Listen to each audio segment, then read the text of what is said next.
किसान भाइयों, आज बढ़ती बेरोजगारी को देखते हुए ये जरूरी है कि बदलते समय की मांग के अनुसार व्यवसायों को अपनाया जाए, तभी अच्छी आमदनी मिलेगी। अगर रंगीन मछलियों के पालन की बात करें तो ये व्यवसाय आज अच्छी आय का जरिया बनता जा रहा है। अगर आप भी रंगीन मछलियों का पालन करना चाहते हैं तो इसकी शुरुआत आप कैसे करें, इस बारे में जानकारी दे रही हैं डॉक्टर इप्सिता विश्वास।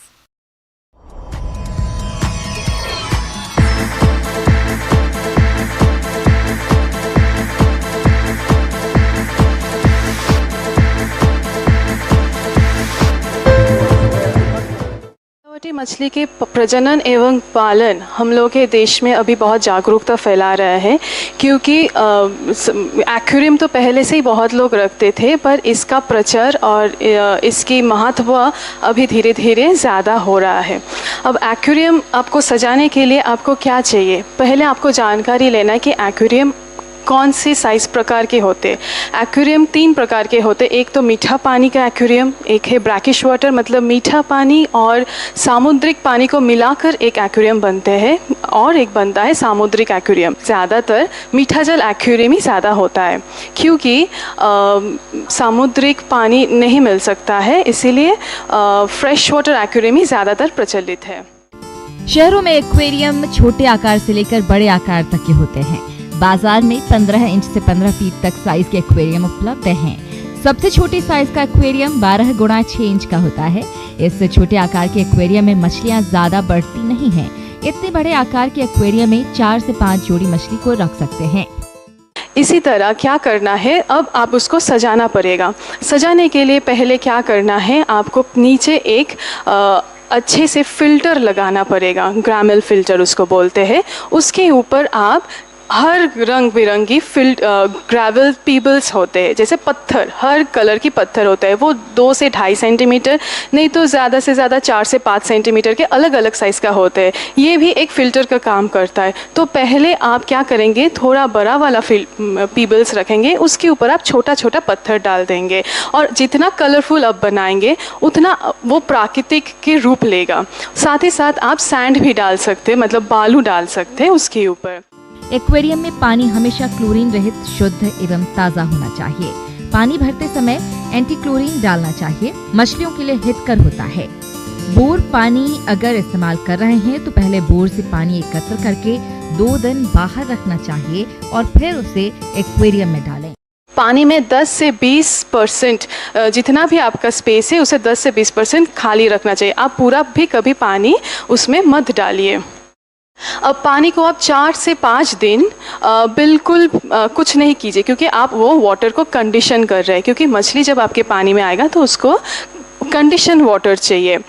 इसी तरह आप क्या करेंगे, एक फ़िल्टर लेंगे, क्योंकि हमेशा वाटर को प्यूरिफाई करना है, क्योंकि जब आपका मछली रहेगा तो उसका जितना भी एक्सक्रीटा आ रहा है वो उसको साफ़ करना है। पानी को हमेशा साफ़ रखना चाहिए। तो पानी साफ़ रखने के लिए हम लोग फ़िल्टर का इस्तेमाल करते हैं। अब फ़िल्टर मैकेनिकल भी होता है, बायोलॉजिकल भी होता है। तो वो आपको ये करना है कि आप कौन सा फ़िल्टर इस्तेमाल करना चाह रहे हैं। एक्वेरियम के अंदर के सौंदर्य को बढ़ाने के लिए उसमें जलीय पौधों को उगाइए, क्योंकि इसकी वजह से उसे एक्वेरियम में प्राकृतिक ऑक्सीजन मिलता है और एक्वेरियम और भी अधिक आकर्षक दिखने लगता है। साथ ही मछली का जीवन समय भी बढ़ जाता है। एक्वेरियम में आहार देने का भी बहुत सारा तरीका है। आहार में हमेशा याद रखना है, क्योंकि ये मछली छोटा साइज़ का रहता है, जैसे कि 4 सेंटीमीटर लगभग ज़्यादा से ज़्यादा, तो उसका साइज़ भी छोटा होना है। तो बाहर ही आप जब भी कहीं जाएंगे, पेट शॉप करके जितना भी एक्वेरियम का दुकान है वहाँ पर आप बोलेंगे कि आप पिलेटेड फीड दीजिए, क्योंकि उसमें कुछ पिगमेंट रहता है, जैसे ऑप्टिमम करके एक आता है, उसमें से अगर आप लेते हैं उसमें कैरोटीनाइट करके एक पिगमेंट आता है, जिससे कि आपके मछली का जो कलर है वो और भी ज़्यादा निखारे।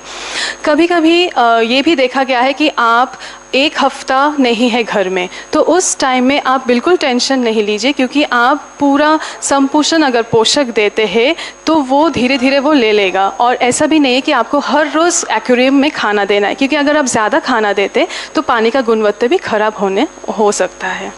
यहाँ इस बात को ध्यान में रखें कि एक्वेरियम के ऊपर सीधी सूर्य की रोशनी नहीं आनी चाहिए, क्योंकि धूप लगने पर एक्वेरियम में फफूंद जैसा हरा कवक पनपने लगता है, जो मछलियों को नुकसान पहुँचाता है। इसके अलावा एक्वेरियम के पानी का तापमान ज्यादा या कम होने से मछली के ऊपर दबाव पड़ता है और मछलियां मरने लगती हैं।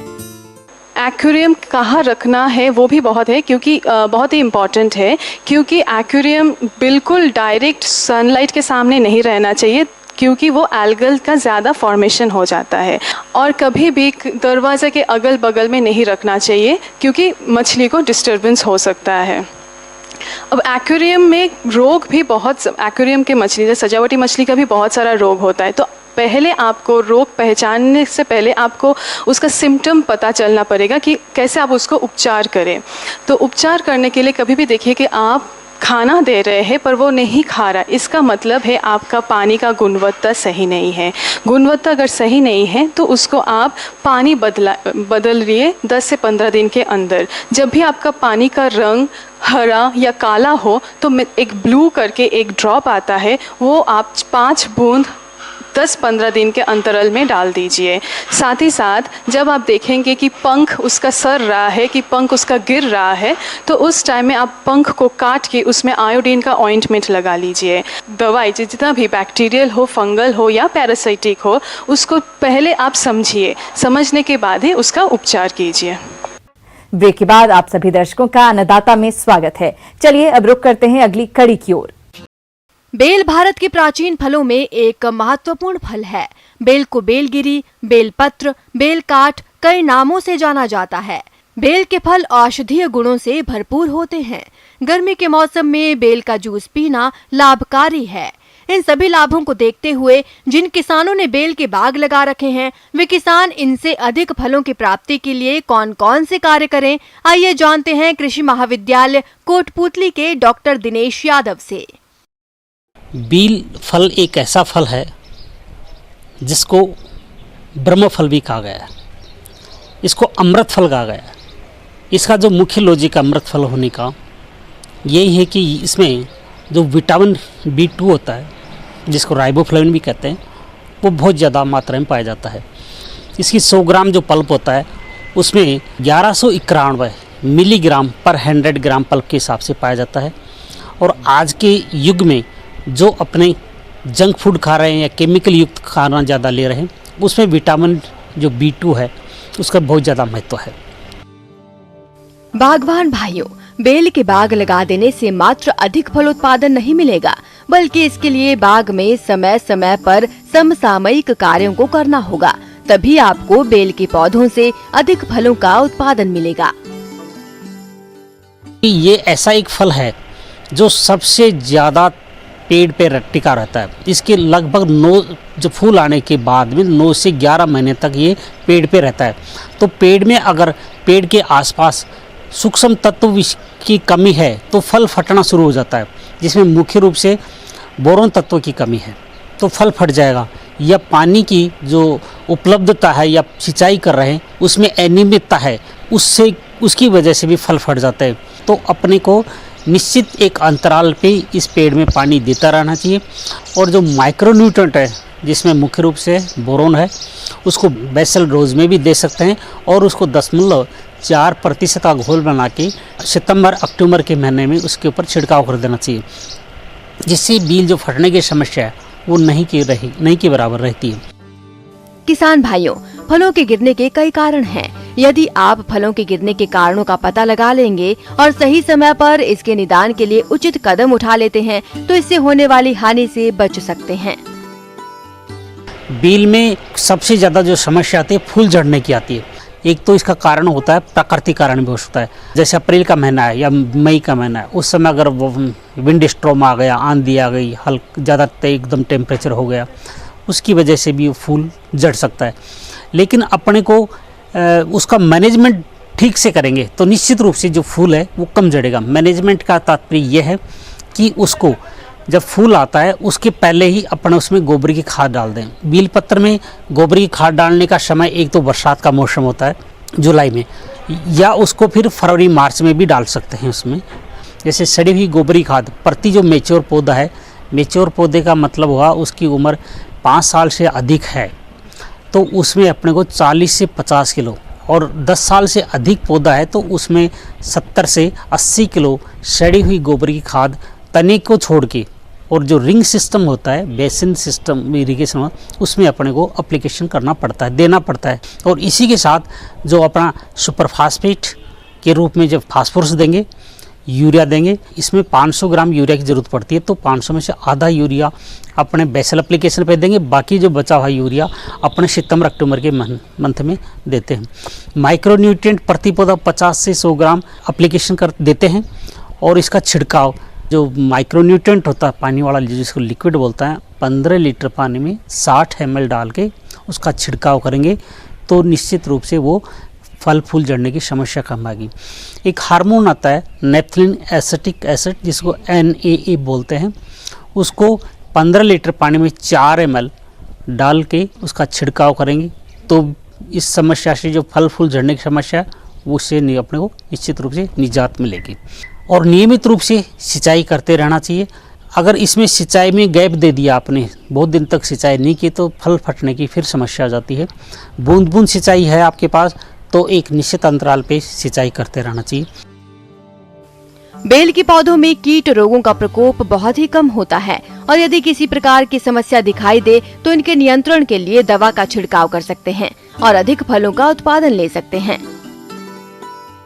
बेल में एक समस्या और आ जाती है, इसका जो तना है वो खराब हो जाता है। तो बरसात जैसे ख़त्म हो जाती है उस समय तने के ऊपर बोर्डो पेस्ट लगा दें। बोर्डो पेस्ट नहीं लगा रहे हैं तो उसमें जो घरों में चूना का जो अपने पुताई, जिसको वाइट वॉशिंग बोलते हैं, वाइट वॉशिंग जैसा घोल बना लें और उसमें नीला थोथा डाल दें और एक रसायन डाल दें। इन तीनों को अपने इसमें जो मेन स्टेम होता है उस स्टेम के ऊपर पुताई करने से जो कैटरपिलर लगता है, इसका 12 कैटरपिलर लगता है, वो नहीं लगता है और जनरली इसमें ज़्यादा बीमारियां आती नहीं है।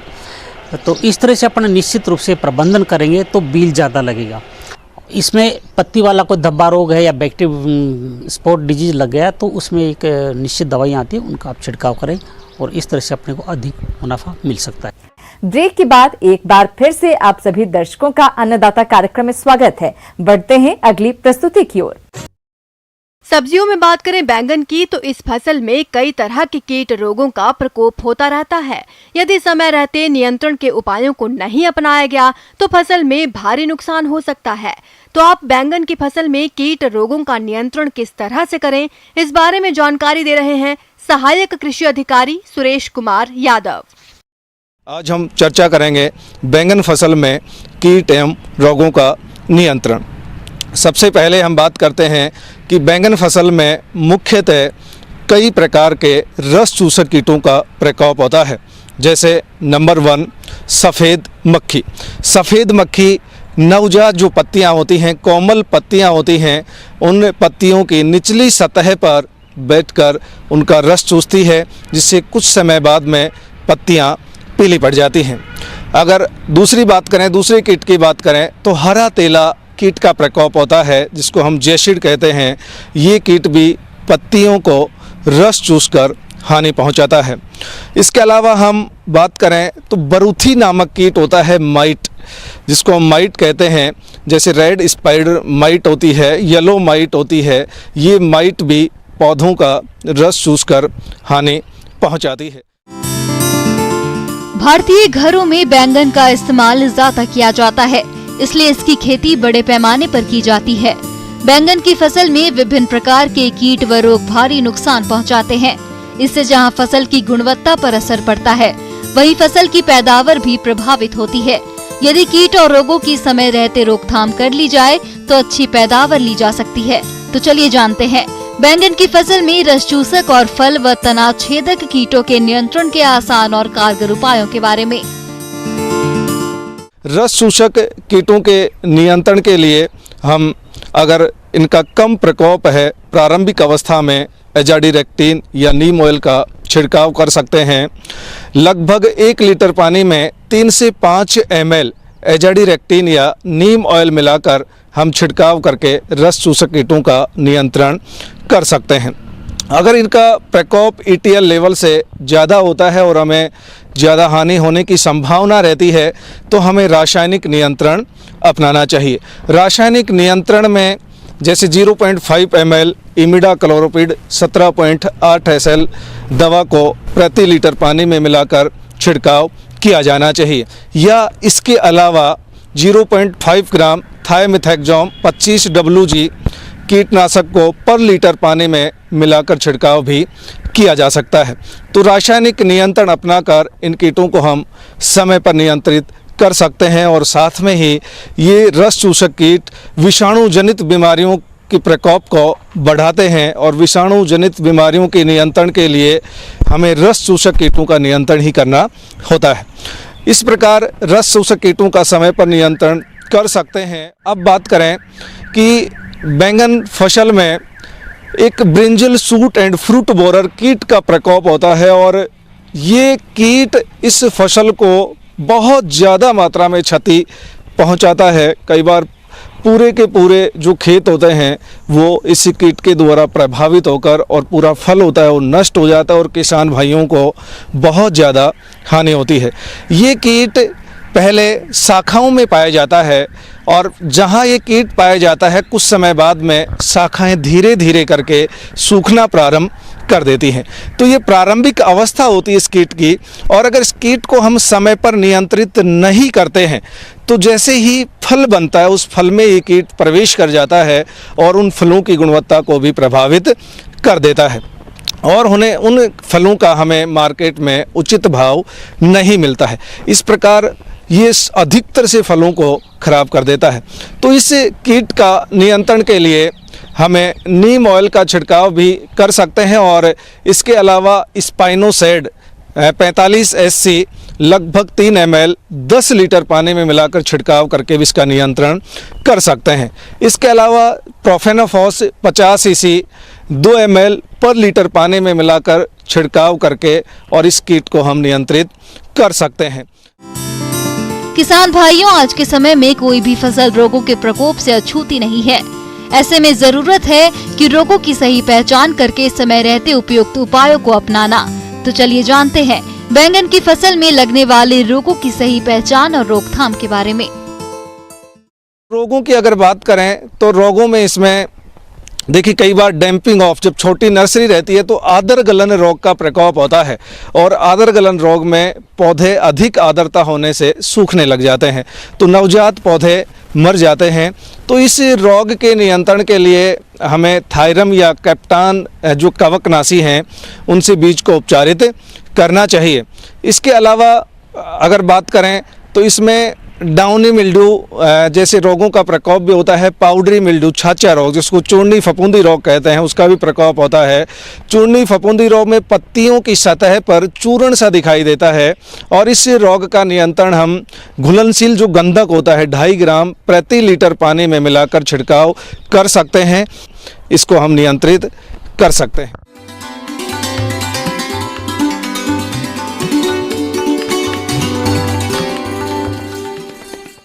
अन्नदाता हेल्पलाइन निःशुल्क फोन संपर्क सेवा के माध्यम से आपके द्वारा पूछे गए प्रश्नों में से 1 या 2 महत्वपूर्ण प्रश्न को हम अपने कार्यक्रम में शामिल करते हैं। इसी के तहत आज का चयनित प्रश्न और उसका जवाब इस प्रकार है। आज की अन्नदाता हेल्पलाइन में जिस प्रश्न को कार्यक्रम में शामिल किया गया है उसे पूछा है गांव चौरड़िया जिला जोधपुर के किसान राजेंद्र सिंह ने। आप गाय की थारपारकर नस्ल पर जानकारी चाहते हैं तो राजेंद्र सिंह जी आपकी जानकारी के लिए प्रस्तुत है कार्यक्रम का यह अंश।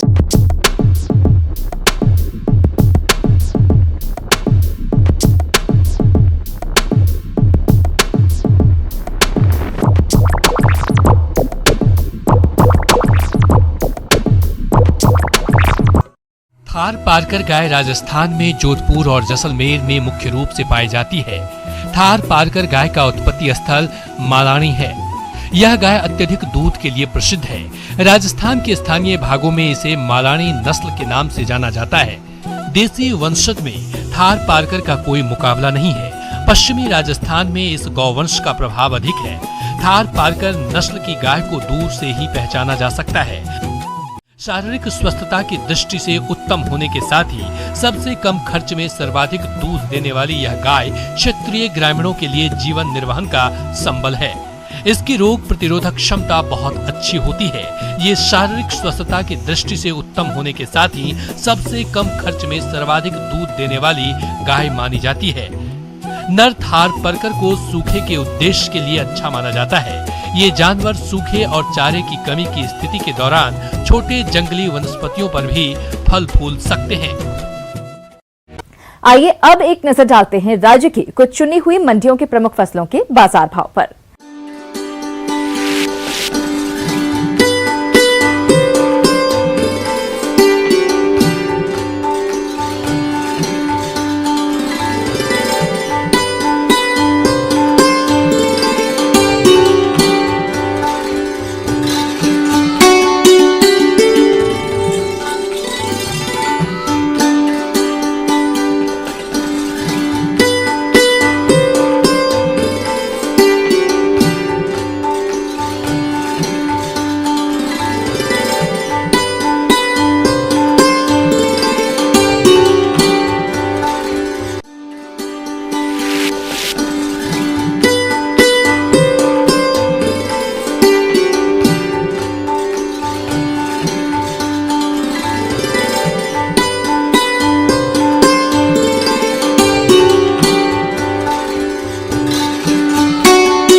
किसान भाइयों, अन्नदाता आपकी सेवा के लिए संकल्परत है। कृषि संबंधित समस्या और सुझावों के लिए आप हमें इस पते पर संपर्क कर सकते हैं।